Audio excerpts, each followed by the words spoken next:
Not sure what happened, y'all. Everybody come on back, come on back, come on back. We still in the building. Check back in, check back in. I'm waiting on you.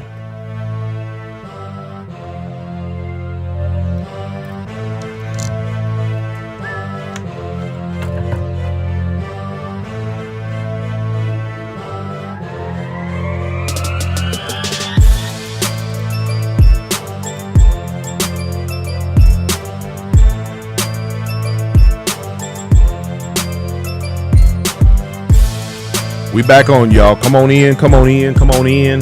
You know they don't like it when I start talking that good stuff, man. I'm pissing them off, but it's all right, because we're going to keep on doing it. Come on back, come on back. We in the building.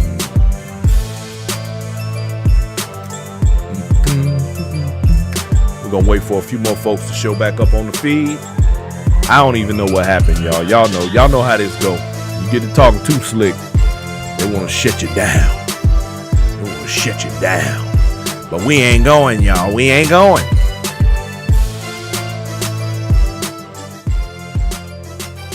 They want to shut you down. But it's all right, because I ain't going to let them. So, anyway, moving forward, because we're going to go on and get it done. These officers, unfortunately, they get caught up in having to be forced into the situations that they're in. And then they have to deal with these officers who are the bad actors, causing problems for them in general and across, just across the board. It's like, hey, man, do like I tell you. See, I'm going to say this again so I can make it clear, since we got cut off, but I'm going to make it real clear. The way some of these departments behave, by right, they should be prosecuted under the RICO Act, because it's organized crime. I mean, let's call it what it is. It is organized crime. And these are supposed to be the people that are serving and protecting us in society. But see, we know the truth. And like the story always goes, follow the money. It's all you really got to do. In the past, all black people really had to rely on was the federal government to bring civil charges against some of these bad actors, because the local authorities, all of which usually are in cahoots, and you can look at the Ahmaud Arbery case in Brunswick, Georgia, as a bellwether for that. The prosecutors all in cahoots. The man who was a part of the murder, all part of law enforcement, and they just got a big old thing going on down there. As far as I'm concerned, that was organized crime. They should all be prosecuted under the RICO Act. These authorities usually, they refuse to uphold the law the way it's supposed to be done. They're too busy protecting their friends and their partners. That's how that goes. Again, that's organized crime. But up until now, a lot has been gotten away with. These are not unusual circumstances. It's just that finally things are coming to light. Now that we are no longer, well, let me not say no longer, now that we don't necessarily, because of the decisive and swift decisions made by local authorities in recent months and years to prosecute officers who are criminals, we no longer have to absolutely depend upon a civil right case to come forward from the feds to make that happen, thankfully. Although civil right charges do need to be brought forward for quite a few of them, in addition to the local charges. But, we can't hold our breath, because we already know how that goes. Now, I read an article, and it partially goes like this. Even during the best of times, being a police officer is one of America's in one of America's major cities is extremely stressful, and these are definitely not the best of times. In 2020, the entire profession has become the target for a vast nationwide outpouring of anger and hatred. Now let me stop right there. Well, wait, no. It doesn't matter if you're a good officer or a bad officer because everyone is being lumped together. Wow. Y'all hear that? Check this out. What do police do? Lump people together. And how do they lump them together? By this right here. This. That's how they lump people together. But now they don't want to be lumped together, good or bad. Well, if the good cops were working as hard to put away the bad cops, they wouldn't be getting lumped together. Because I don't understand how an officer gets called on the carpet for wrongdoing, and according to authorities and their fellow colleagues, they've done no wrong and they can't do any wrong, and they're never prosecuted, and they're never even charged. Well, up till now, we're seeing more and more.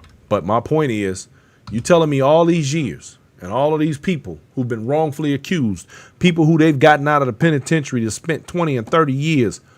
Let's talk about the Central Park Five, the ones that Donald Trump took a whole page ad out in the New York Times to say that they were guilty and they should be put to death. Innocent.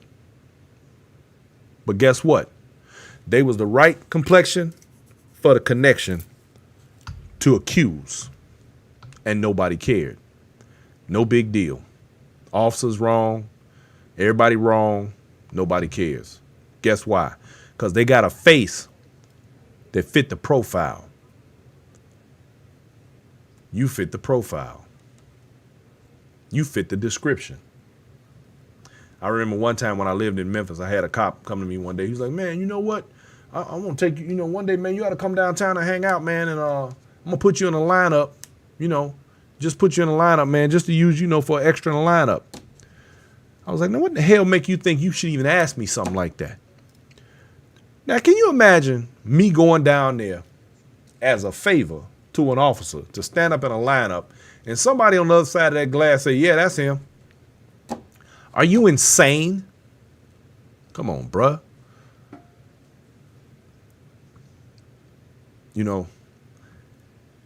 I had some choice words for him after that. Anyway, I see you, Arnold Smith. Thank you for checking in, my brother Regina. I see you. Got my folks in the building. Sandy, how are you? Hortense Douglas, good to see you. So, why would I do something that stupid? Anyway, but these are the types of games that get played. That passive-aggressive game that people like to play. So, moving on, they said every single person that puts on a police uniform understands that they're putting their lives on the line every single day. But now that's even more true than ever. Well, I agree. Because let me explain something to you.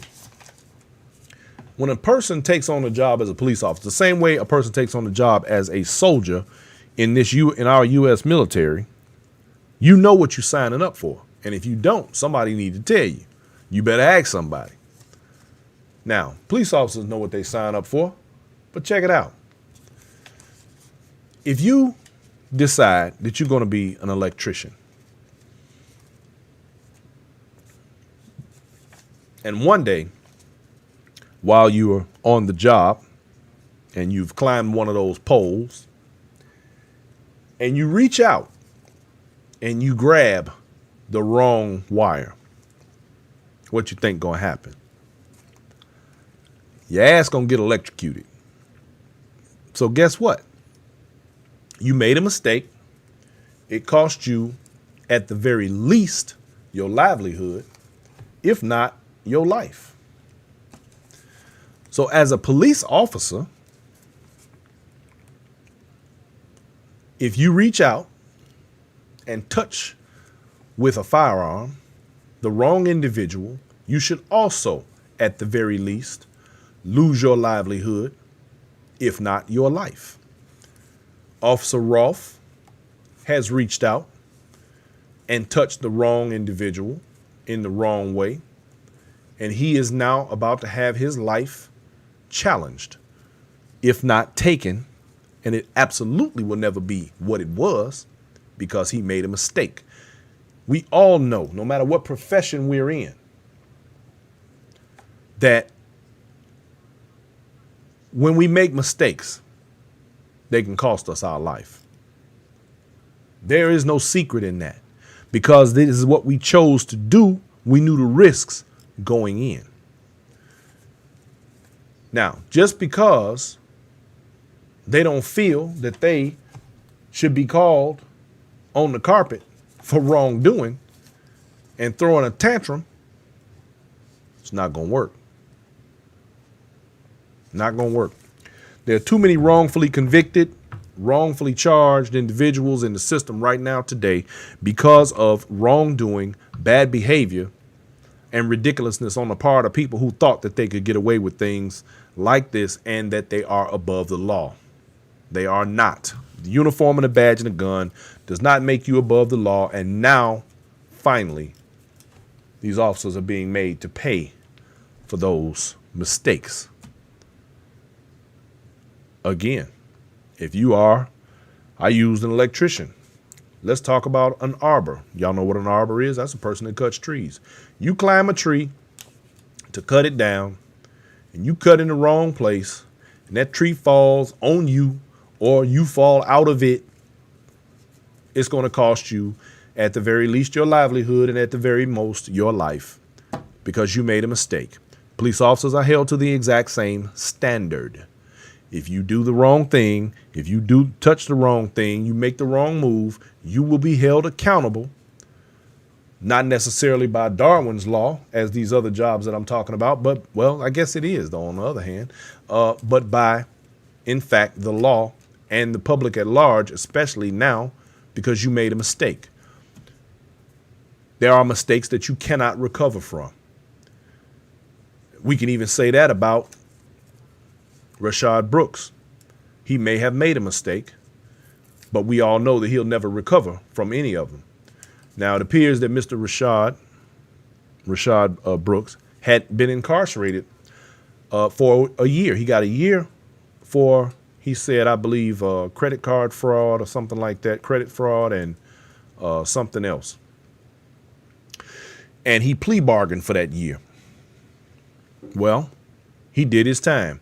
But he talked about in an interview that they showed how hard it was to come back into life from that system and how much money it was costing him to do that and how hard he was trying to do the right thing, which brings me back to the reason, because nobody could really figure out why he tried to run. And again, it was funny initially, you know, because if you watched any of the videotapes of the body cams of the officers, you could see that this basically was a jovial brother. He didn't seem like he had a wicked bone in his body. He just, you know, he was doing his thing. And he even laughed a couple of times on the video. Those videos humanized him in a way that took away the dehumanization that the officers attempted to use in the reason why he was shot. See, big egos are very dangerous. So he talked about how he was trying to get his life back together, and the man was on parole. Well, guess what? His daughter's birthday, he was supposed to take his daughter skating that next day.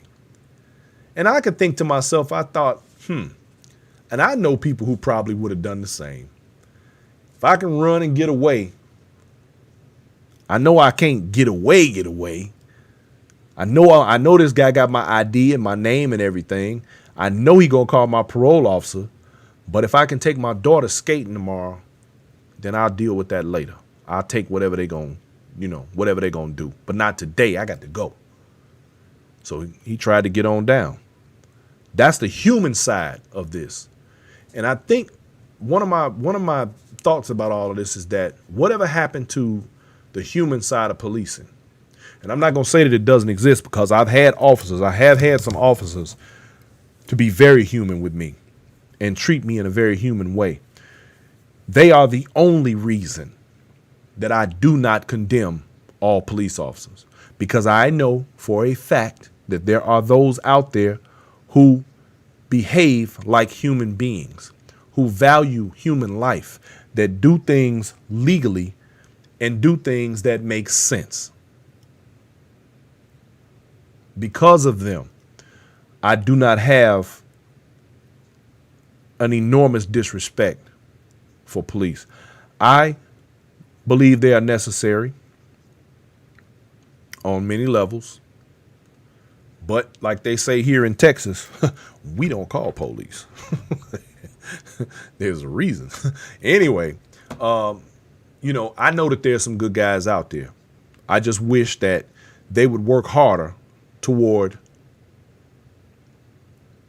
making sure that policing remains a professional and viable business. Whatever happened to officer friendly?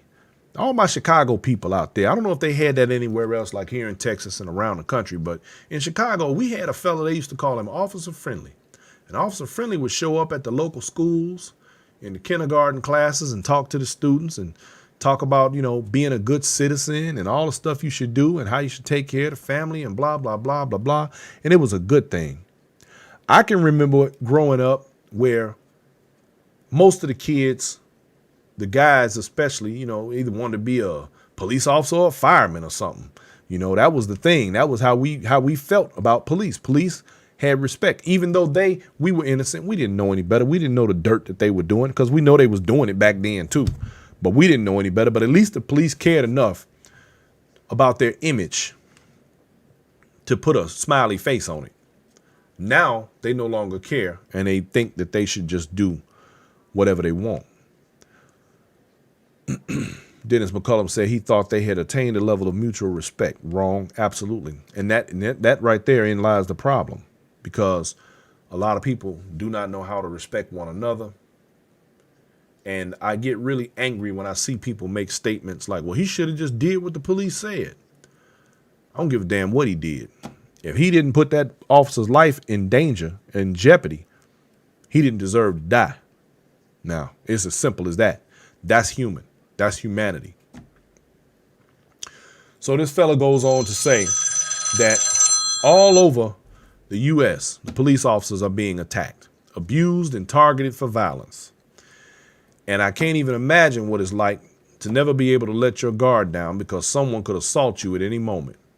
And even if you never get physically attacked, most officers must still endure the mental torment of knowing that vast numbers of people want them dead simply because they have chosen to serve in the police. Again, see, and here's the problem with this. How do you treat people, allow your fellow officers to treat people the way that they do, and then expect for the general public to have respect for you? Y'all got a serious PR problem, a serious public relations problem that you need to fix. Y'all need a new publicist, and you need to make sure that the officers are doing what they're supposed to do the proper way, so that you don't have to be bothered with people walking around thinking he got on a uniform, he a cop, and as they say in the street, fuck 12. It shouldn't be that way. It doesn't have to be that way.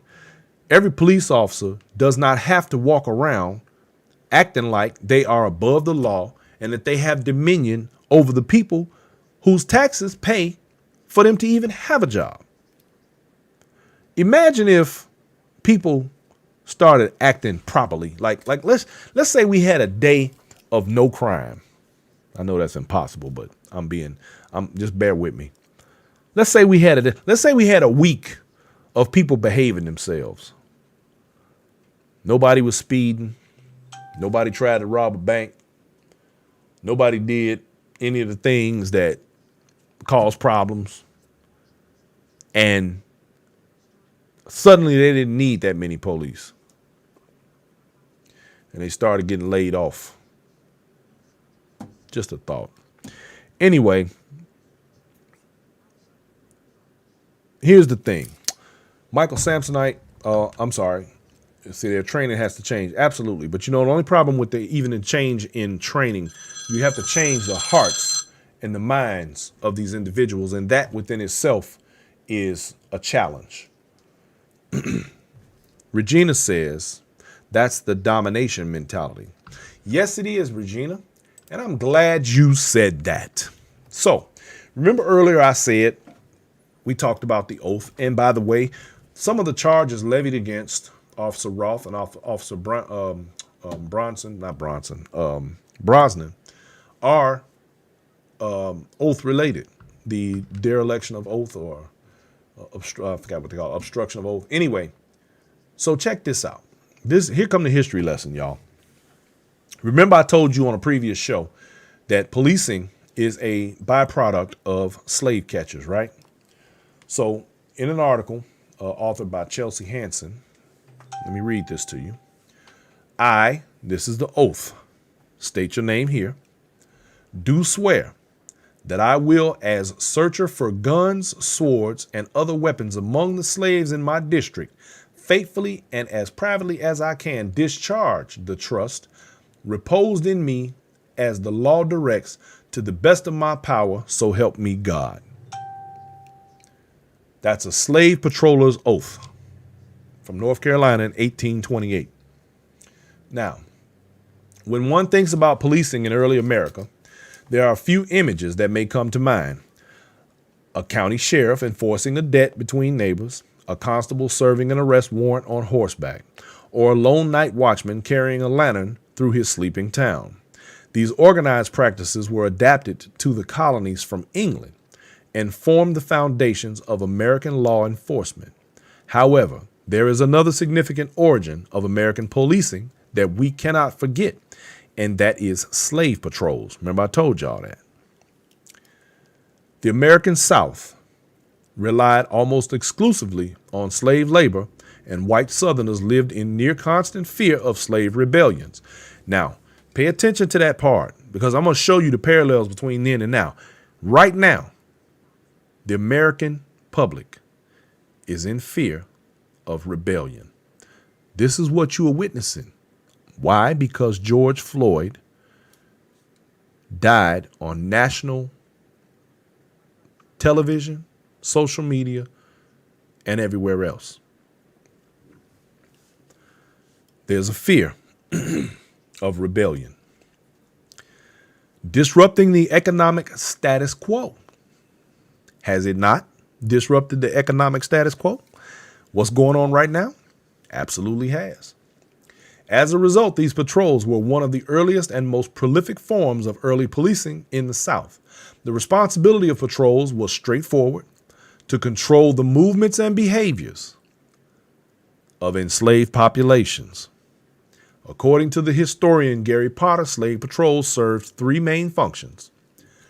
One, to chase down, apprehend, and return to their owners runaway slaves. Two, to provide a form of organized terror to deter slave revolts. Or organized terror. Who's doing that right now? Who had been doing that up till now? Three, to maintain a form of discipline for slave workers who were subject to summary justice outside the law. Y'all know what that means, right? Lynchings. Organized policing was one of the many types of social controls imposed on enslaved African Americans in the South. Physical and psychological violence took many forms, including an overseer's brutal whip, and intentional breakup of families, deprivation of food and other necessities, and the private employment of slave catchers to track down runaways. Now, let me show you how important all that is. Let's break it down. Physical and psychological violence that took place. We still deal with that, especially the psychological part, because the physical part ain't necessary. You kill the mind and the body dies. We have a lot of weak links within our ranks. The intentional breakup of families. Well, you got the welfare system starting in the 60s and 70s, which helped to break up the families. And of course, the list goes on to all of the ways the families got broke up. Now, we talking about modern day as compared to what I'm reading right now, which we talking about the late 1800s or the early to mid 1800s. Deprivation of food. Many of our people, and some of you within the sound of my voice, live in food deserts currently. There are no places to really get the type of nutritional foods that you need. Things have gotten better in recent years, but let's keep it 100. We know that certain types of foods, you have to go way out your way to get them, and it's usually the healthy kind.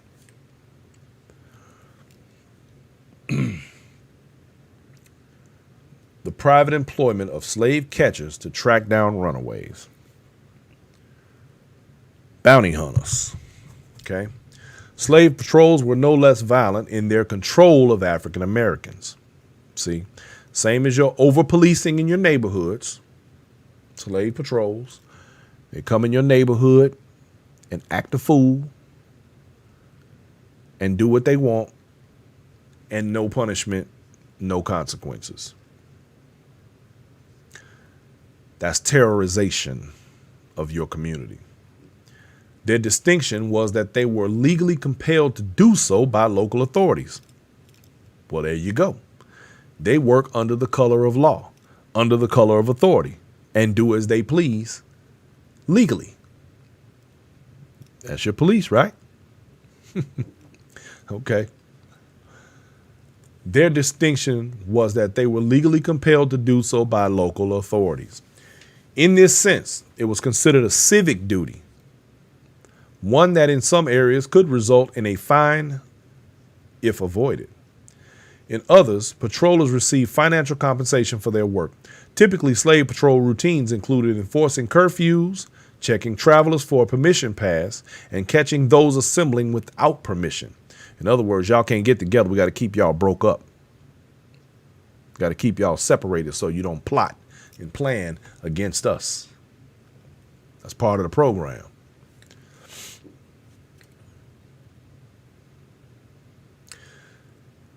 They wanted you to stay away from each other and prevent any form of organized resistance. A historian, Sally Haddon, writes in her book, Slave Patrols, Law and Violence in Virginia and the Carolinas, just in case you want me to read that again, that part, so that you know in case you want to look it up. Slave Patrols, Law and Violence in Virginia and the Carolinas. The history of police work in the South grows out of this early fascination by white patrollers with what African American slaves were doing. Most law enforcement was by definition white patrolmen watching, catching, and beating black slaves. Now, I want y'all to tell me how that's any different than the way we living right now. How is that any different than the way we had been living under the old way things were being done with law enforcement? I don't see much of a difference. Anyway, here we are in a place where now the opportunity for people to be held accountable is apparent and is going down. They say meet me in the club. It's going down. It need to go down. All right. So I'm gonna get off of that now because I'm getting irritated. I'm tired, and I hope that this epidemic of the blue flu is quickly cured so that these gentlemen can get to work and stop pretending like they are above the law and do their jobs and do them properly and correctly and be held to account if they don't. Otherwise, find a new career. That's my point on all of that. So in the meantime, now I'm going to leave up out of here on some funny stuff. So it appears that y'all's man in orange has decided that he is the reason why Juneteenth has been made famous. Homie say he made Juneteenth famous. Can you imagine that? The homeboy is off the chain, ain't he? But I'm gonna put something up here. My man Tony Bowen put this up. I want y'all to look at this. He put this up today. Businesses want to reopen because of money. We've all been broke, but I don't think we've been dead before. Let that sink in. Look here. If you think it's a joke, it ain't. If you want to know some more about this COVID, check my show a couple of days ago. The one where it says COVID-19 is real. Angela Samuels, or Angela says it is. I want y'all to go and check out that show and listen to her story, listen to her testimony about how real it is in the field. Because it ain't no joke, let me tell you. It is nothing to play with, and I personally ain't playing with it. So we gonna see how that go. I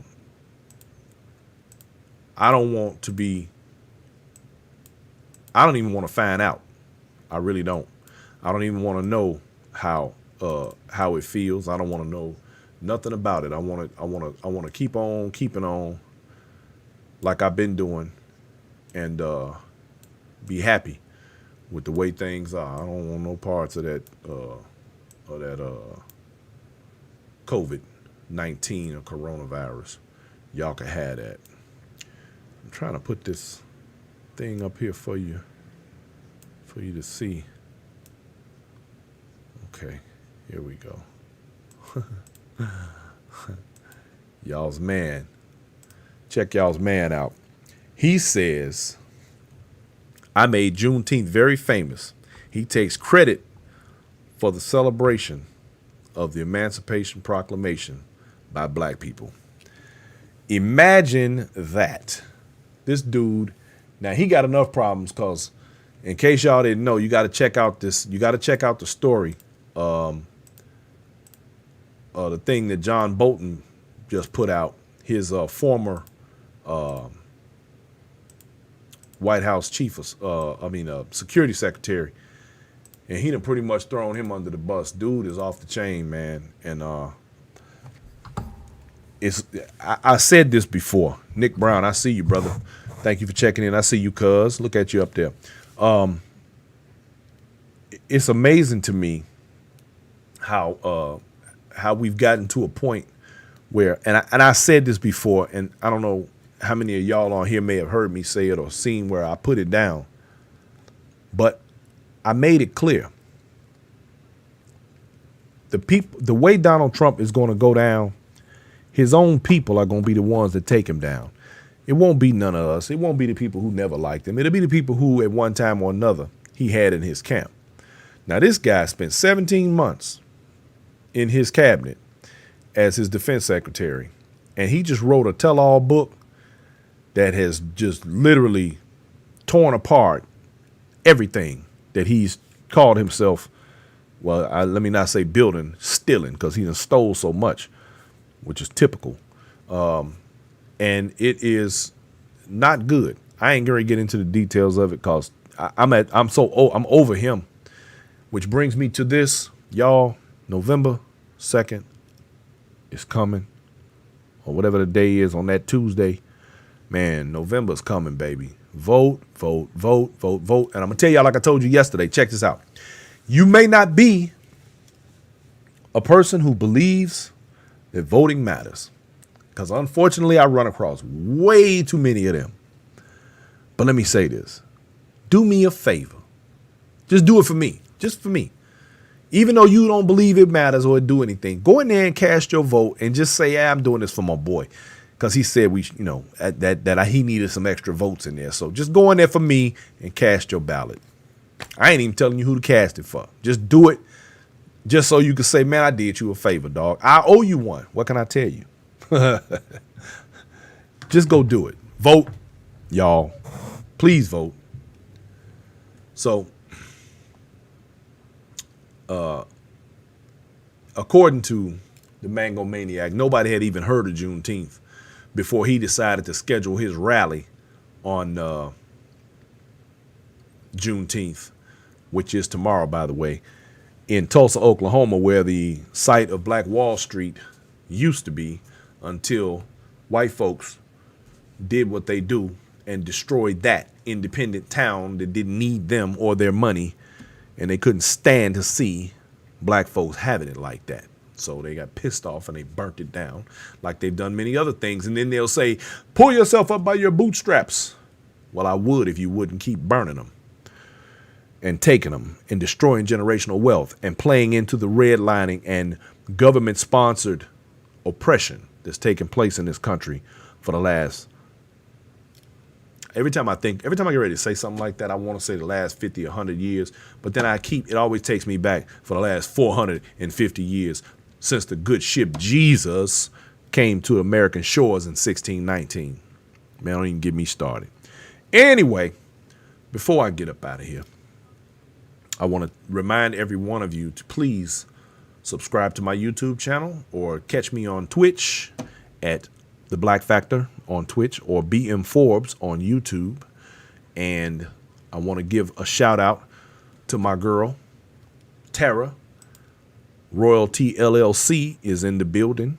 There's her information. We hadn't put her information up before, but I want to make sure we get it up there today because I want everybody to see it. I want everybody, y'all need to order this tea. This tea is great. This is some good stuff, y'all.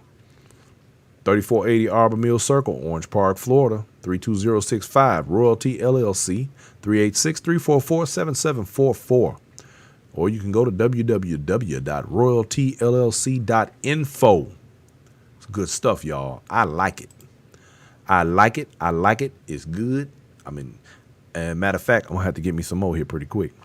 It's got several different flavors, by the way, but just check out the website. There's some good stuff on there. So, anywho, y'all, I'm going to call it quits right around in here because I had to break this show up into two. I think I was saying some stuff. I must have stepped on some toes and offended a couple of people. Oh, and also, let me also say this too. You know, I have people asking me all the time when I'm coming on. Look, y'all know I'm all over the place. I ain't gonna lie to you. Y'all know I'm all over the place. But do this. Just set your notifications on your feed there so that when I do come up, it'll just pop up on your phone. You'll know I'm on. You can come on in here and see what we talking about for the day. But you already know it's gonna be some hell raising because I'm gonna probably end up going off on a rant like I do sometimes. And last but not least, look, y'all, protect yourself, protect your neck, because this COVID, man, look, it's coming back with a vengeance. These numbers are spiking. And don't give me that, oh, it's because they doing more testing. No. We talking about hospitalizations. It's getting ugly out here. Y'all better quit playing. You're going to end up dead.